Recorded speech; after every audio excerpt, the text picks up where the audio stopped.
Welcome to Price Talks, Economic Life in the Time of the Coronavirus, Part 2. My name is Richard Green. I am a professor in the USC Price School of Public Policy, as well as the Marshall School of Business. Welcome back. For those of you who were with me a couple of weeks ago, I'm going to repeat a few things I said, but mostly not. For those of you who are new, welcome. I wish I could start off with wonderful news, but I can't. So when I first did this, I did start with what appeared to be good news. Was it looked like we were bending the coronavirus curve. Since then, while it is bent, it has not really gone down very much. And so the length of time at which this is going to be with us does not appear to be shorter than we thought last time. In particular, the University of Washington model that came out this morning forecast a double number of deaths from where they were merely a week ago, at about 140,000 forecast deaths, as opposed to about a little under 70,000. And it's worth talking a little bit about models. Does the fact that their number keeps changing, in fact, everybody's model number keeps changing, mean that nobody knows what they're doing? And the answer to that is no. We're dealing with something which we haven't seen before, and so there's a great deal of uncertainty, and we try to develop models, this is true in economic modeling as well, that relies on past history to inform what we think is going to happen. But if past history is not repeating itself, the model is not going to be all that reliable. And so as new information comes in, these models are constantly recalibrating to try to take advantage of that new information. And the thing that was striking to me as I was reading about the University of Washington model today is it is clear that not as many people are staying home. Now, most people are, and I'm going to talk about that a little bit, but the fact that more people aren't could very well be a source of the disease spreading further. The other bit of bad news that came out today was a new study from French scientists that suggests that there's a new strain of COVID-19 and that the European strain is more virulent than the Asian strain. And that could very well be why we're seeing differences in the East and West Coast. But of course, this is also all speculation at this point. I'll call it informed speculation. Again, I want to repeat some Keynes quotes that I opened up with last time. When the facts change, I change my mind. Facts are changing every day. The market can remain irrational longer than you can remain solvent. Solvency looks like it's increasingly going to be an issue. And then again, the famous Robert Lucas quote, "We are all Keynesian in foxholes." Lucas being a well-known, rather libertarian economist at the University of Chicago. Okay, so let's look at a new set of economists' views from what we had a couple of weeks ago. These are new questions that come out of what's called the IGM Economic Experts Panel. This is a panel of economists surveyed by the Booth School of Management at the University of Chicago. And you can see economists, there tends to be agreement that keeping firms open is really important. So the question is, government provision of financial support to firms to keep workers on payroll for the duration of the lockdown will make the recovery faster than if the only recourse for workers to replace income or unemployment insurance. And you can see about 3/4 of economists either agree or strongly disagree with the statement. A quarter are uncertain, but nobody disagrees with the statement. And again, the range of economists in this panel spans the ideological spectrum. These are people who've worked in both Democratic and Republican administrations. The other interesting thing I thought was this question, the balance of federal and local government support to address the economic impact of the crisis has thus far been tilted towards supporting firms rather than individuals. You may recall that there's been some controversy this week when some well-known firms took money from the PPP program, which I'll talk about in a minute, Ruth's Chris being the most colorful example. As you can see here, the modal answer among economists is uncertainty, and economists are actually not really good at expressing uncertainty. They like to think they know things. A small plurality agree and strongly agree versus those that disagree. So we really don't know. There really isn't a consensus among economics about whether to send money to people or firms at this point. But I think there is consensus that keeping firms open so they keep employing people is a good idea. And finally, this thing, which reflects the issue between solvency and liquidity, a program that allows the small businesses to skip rent and utilities during the lockdown but repay them slowly over time afterward would be a net benefit to the economy. So the idea here is that if firms have good businesses but are short of cash, we want to keep them around. We don't want this lightning strike to cause them to fail. The way I put it is keep solvent firms solvent. And I think it's useful to think about what happens to the value of a firm when it shuts down. And it's again shut down because it's told to shut down. Well, of course, the value of that firm falls immediately because its cash flows are going to disappear for a while. But as it gets closer to the anticipated opening date, values will rise. So think about if we knew that everything was going to reopen tomorrow and that the economy was going to be what it was tomorrow as it was 3 months ago, you have a firm that's been doing business for a number of years in a sound way. There's no reason to think that the fundamental value of that firm has changed. So as we get closer to the anticipated opening date, we should observe the value of those firms to increase toward what they were worth before the shutdown. So the fundamental value of many firms should be the same at reopening as it was at closing. And so just keeping them in business for the time being is critical to having recovery, because starting a new firm is a lot harder than, particularly in terms of raising credit, than continuing a firm that is well established. Now, of course, there are some big exceptions to this because the economy will not be the same as it was before. And it seems to me the biggest exception is everything that's related to travel is going to be vulnerable for a considerable period of time. The airlines, the hotel business, not all restaurants, but if you think of restaurants that are attached to the hotel business, of course, theme parks. There's some stories that are very concerning about Disney at the moment.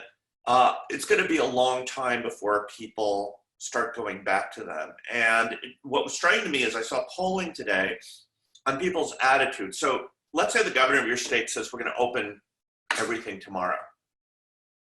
How are people going to behave? And the response was 82% of people are uncomfortable still going to restaurants. 82% of people would be uncomfortable flying. 67% of people would be uncomfortable going to restaurants. 44% of people, as it is, are uncomfortable going to the grocery store.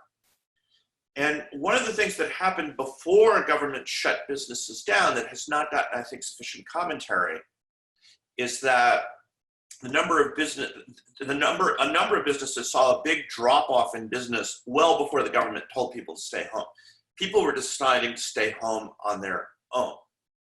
And so if the University of Washington model is correct and we continue to see death tolls in the neighborhood of 3,000 people a day for the foreseeable future, that's what they're talking about for every day in June, you could tell people that they can open their stores, but if nobody's going to come, they're not going to open them. You could tell people to open their restaurants, but if nobody's going to come, they're not going to open them. A manager, an owner of hotels told me that if a full service hotel is not 50% occupied, it loses money. It's better off being shut down because the fixed cost of running those hotels is so high.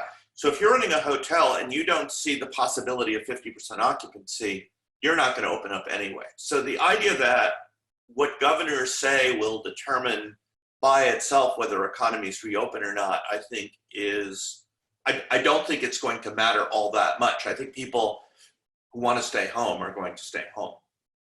Okay. Now, the other thing that's really striking, thinking about the future, is the contrasts in how this disease has manifested itself. There are states, and what this is what I think is the best way to look at how important the disease is what's called the excess death rate. And I'm sorry to be so morbid in my focus today, but it's hard to avoid it. And the problem we have with COVID is we don't know really how many people are getting it and how many people are dying from it.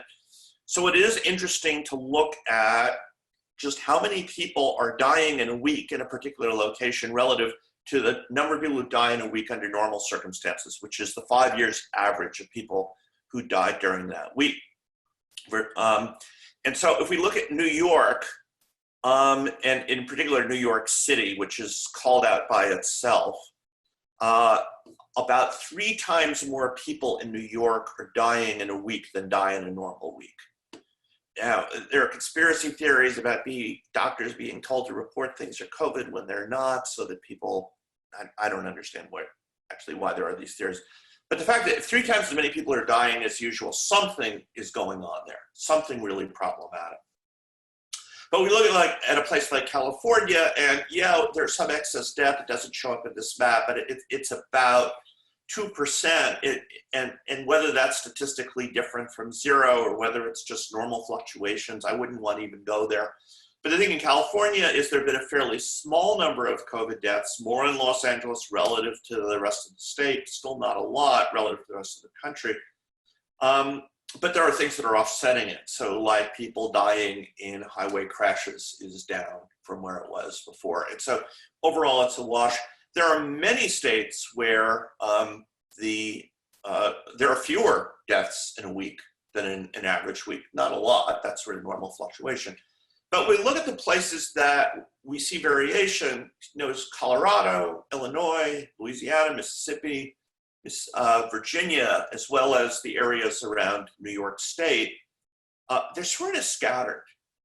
And so what the source of this is just speculation at this, but if we figure out it has something to do with industrial patterns or living arrangements or transport or something like that, that could have a fairly profound long-term effect on these places. Impact on GDP, the range of forecasts right now is that it'll have between a 20 and 40% annualized growth rate impact on Q2. Again, this is not very different from a couple of weeks ago. CARES and other acts are up to about $3 trillion, the consensus multiplier being 0.6, means that this would restore about $1.8 trillion in economic activity. This is seeming to matter in real estate. I'm going to come to that in a second.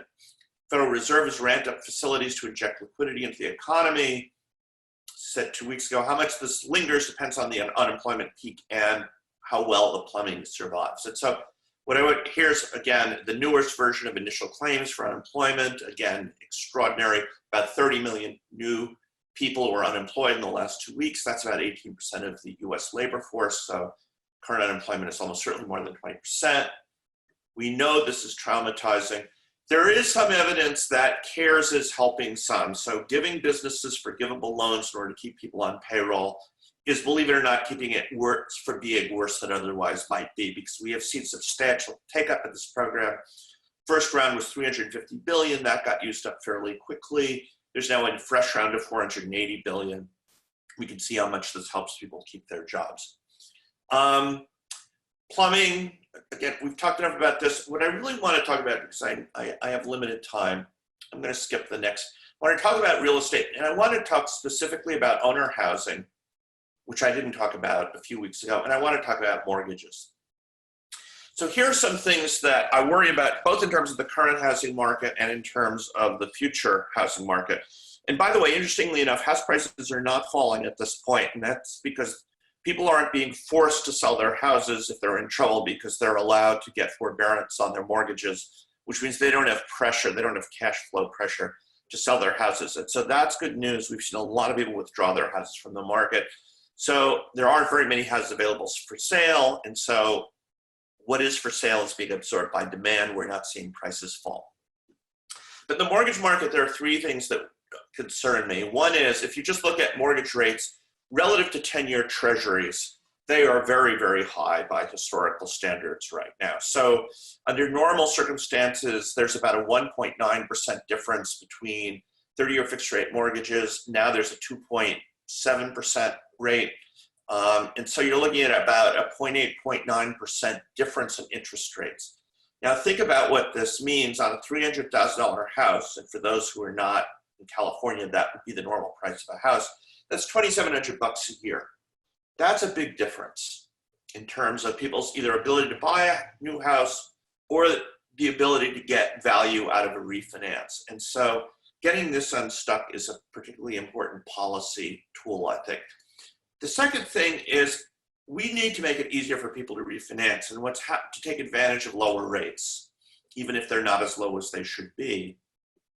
And the thing that's sticking is lenders want verification of employment, and they're going back and back and back in order to get this verification. To me, if these are loans owned by Fannie Mae or Freddie Mac, that's silly. The loans exist, they have their risk already, they are what they are. If they get refinanced into a lower rate, they'll in fact have a lower chance of going into default. Best estimates are 20 to 30%. And so this could be a channel through which people have money to spend in order to keep the economy afloat. Then the last thing I worry about with mortgages is when we come out of this, people's ability to maintain them, because we're going to see a lot of people take a hit on their FICO score because they will have lost their job and they're going to be 30, 60, 90 days late on things like credit card payments, rents, etc. Because of generous unemployment insurance, they may be able to make up for that, but they'll still be late on their payments, and that shows up in FICO. And I worry that without some policy change in that dimension, those lower FICO scores going forward are going to stall the ability of the economy to restart because people are going to have a harder time buying cars and houses and so on. And I know I was supposed to do 15 minutes, I've done 20. Let me open it up to questions and answers now. So the first question is, are we going to get inflation? If so, how soon and how much? So I am not worried about inflation. The thing is, I'm more worried about deflation right now. I mean, we're seeing it. We're seeing price cutting in all kinds of parts of the economy. We have a reduction in economic activity. One of the things people worried about back in 2008 is by using lots of stimulus, we would get inflation. Lots of people said that. It never happened. I think this is a longer answer. I think the demographics of the world make inflation unlikely at the moment. As people get scared, they're saving more and more. They're taking more money out of circulation, and so the velocity of money is falling. And because of that, I think that impact is greater than the absolute fact that we are printing money. I'm not going to argue that point. But sort of everything we thought we knew about monetary policy, this is before COVID. I was putting up charts that showed that if you look at the relationship between fiscal deficits and interest rates, it's just disappeared. It's not even there anymore. So no, I don't worry about inflation right now. Seems to me that keeping people employed will help businesses get going faster, but may ultimately be less efficient approach than sorting people to new jobs. Do you agree? I'm not worried about efficiency right now. I'm worried about getting us through this right now. If we can minimize trauma, that's more important than anything else. So yes, in an ideal world, we would do things like say, yeah, that business isn't going to survive anyway, let them fail. Schumpeter, creative destruction. That business was sound, we got to keep them in business. I don't know how we do that. I don't know how any level of government chooses winners or losers. I think we have to try to prevent as many losers as possible at the moment, because one thing we know is, we already are past the point of some trauma, but the long-term impact of people losing their jobs on their psyche and therefore their willingness to spend money is profound. And so just keeping as many people in jobs as possible seems to be at the moment to dominate all of their policy considerations. Okay, the next question is coming to us from our Facebook live stream.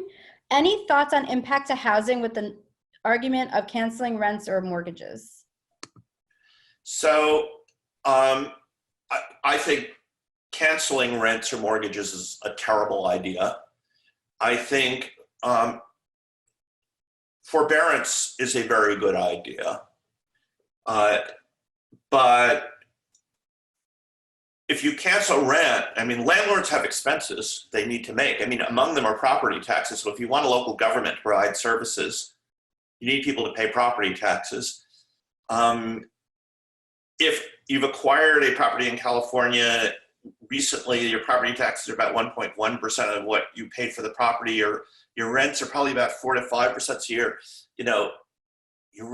The rent, a fifth of that is going to property taxes. If you get rid of it, then none of it goes to property taxes.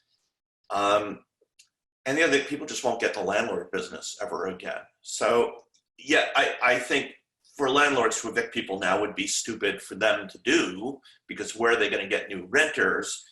I think landlords should be engaging in forbearance, should be talking to their tenants, should be figuring out how to keep them in place. But canceling rent, I mean, among other things, there are people who are fine, who have their jobs and are perfectly capable of paying their rent. There are other people whose unemployment benefits are as good as their pay was. They should pay their rent. We can't have a functioning market without people paying their rents.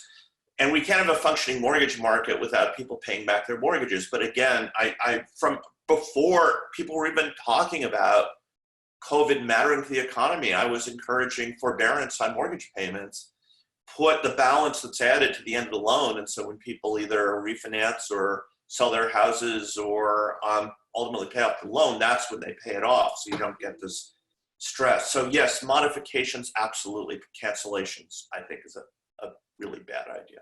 Okay, the next question is, what do you make of the news that the White House will discontinue the coronavirus task force?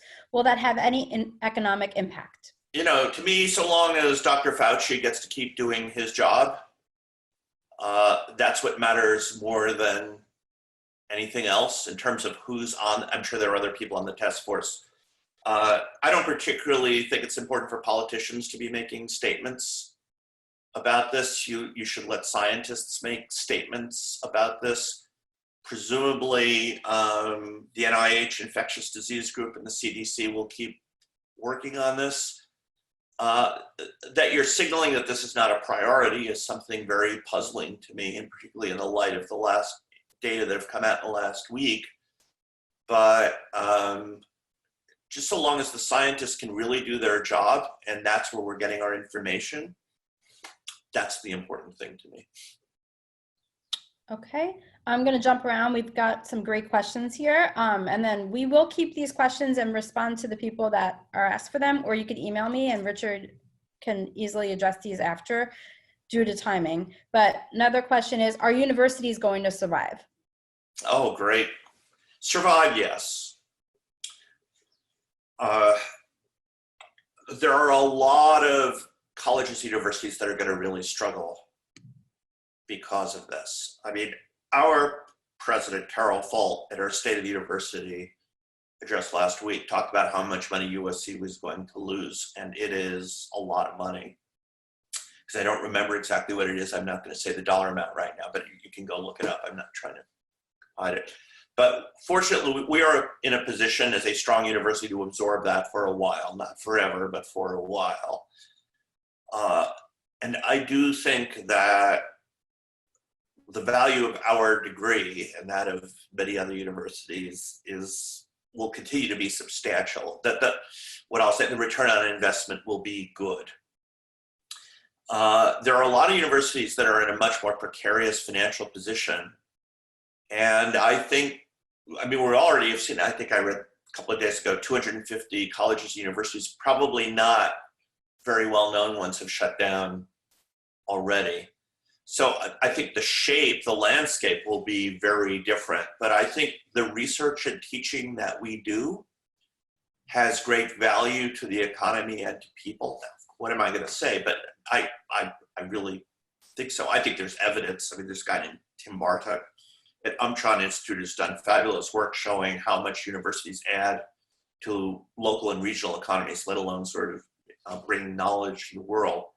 That, yeah, I think we'll survive, but I think you will see many fewer of us in the years to come.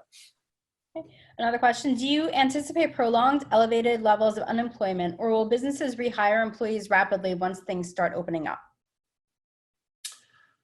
Great question.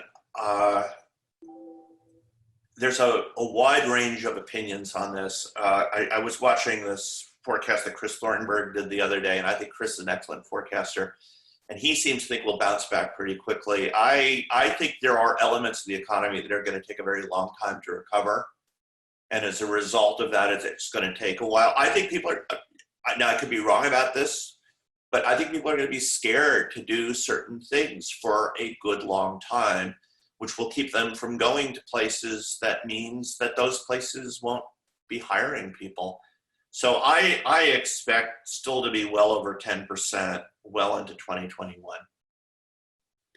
Another question, can you comment on how commercial real estate might differ from residential real estate impacts? Yeah, great question. And again, I can't really say commercial real estate as a category. I actually had a slide about it, but I was running out of time. I mean, industrial is doing pretty well even now, and I think we'll do gangbusters when this is over. The Amazonianation of the world will be strengthened, not necessarily Amazon, but Amazon and the like. More and more brick and mortar retailers are figuring out how to do things online. I mean, Target has pivoted brilliantly. That was a couple of years ago that they did it, to have a complement between their brick and mortar stuff and their online stuff. So getting distribution hubs in the right places to get stuff to people is going to be really important. So I think industrial is going to be great. Office, on the one hand, I think we're going to have more people working permanently at home, where people are only going to come in part of the week. On the other hand, because of social distancing, I think this tendency toward densification of office space is going to reverse, and you're going to need more space per person. I mean, and remember, these things work exponentially, so if you need 2 more feet in each direction, that means you need 4 square foot more in each direction, and so on. So I don't know, in terms of demand for office space, it might be even more, it might be a little less. I don't know how those two things offset each other. Apartments, I think, are going to do very well because, for the reasons I stated before, people are going to have a harder time buying houses, so they're going to stay in apartments longer. Retail was a train wreck before. This has accelerated the train wreck. I mean, we've seen J. Kruger bankrupt, I think it was yesterday. Pennies, Neiman's, I mean, that was the landscape before COVID. COVID has made it even worse. The business, I feel really hard. I mean, the full service hotel business, it is really devastated. And I think one of the big issues is going to be, how do lenders and owners negotiate this? Because it's almost as if the owners want to default and give their places to their lenders, and the lenders don't want to foreclose because they don't want to deal with it. That segment, so retail and hotels, it's going to be a very, when I say that, full service hotels are going to be a world of hurt, maybe for the foreseeable future. The limited service stuff will do much better, but again, because I think we're going to see travel stay at very low levels for some time. So think about airlines are saying they're going to block middle seats for a while, and part of me goes, yay, but part of me also thinks, okay, that means they've reduced their capacity by 1/3. So you've basically cut the demand for things like hotels by 1/3. I mean, that's not quite right, but by quite a lot just by doing that. So those are, it's hard to tell a good news story about those two sectors. All right, I'm going to end with one last question, but first I want to just thank everyone for joining us today. And we do have additional new policy in a pandemic talks that have been added to our website, including one tomorrow. I hope you'll join us. And the last question we'll address today is, in your opinion, will USC open for the fall? This is uncertainty. Obviously, I mean, we will open one way or another. We'll either open online or so we will open. Yes, I assume that means will students be back on campus this fall? I think we're talking about strategies for bringing people back safely. I've heard some very interesting ideas about how to do that. I don't want to share them with the group in case that they turn out to be dumb ideas. I'm going to just put it at 50-50 personally, which I don't like doing, but that's where I am right now. I miss seeing my students. I really do hope we open in the fall very, very much. Okay. Thank you so much. Thank you all for joining us today. This was great. Like I said, if you have any additional questions, I'm keeping the ones that we did not get to address today, and I will share them with Richard, and we will address them in the future. Feel free to email me, and we hope to see you at the next Price Talks. Thank you. Goodbye, everybody. Stay safe.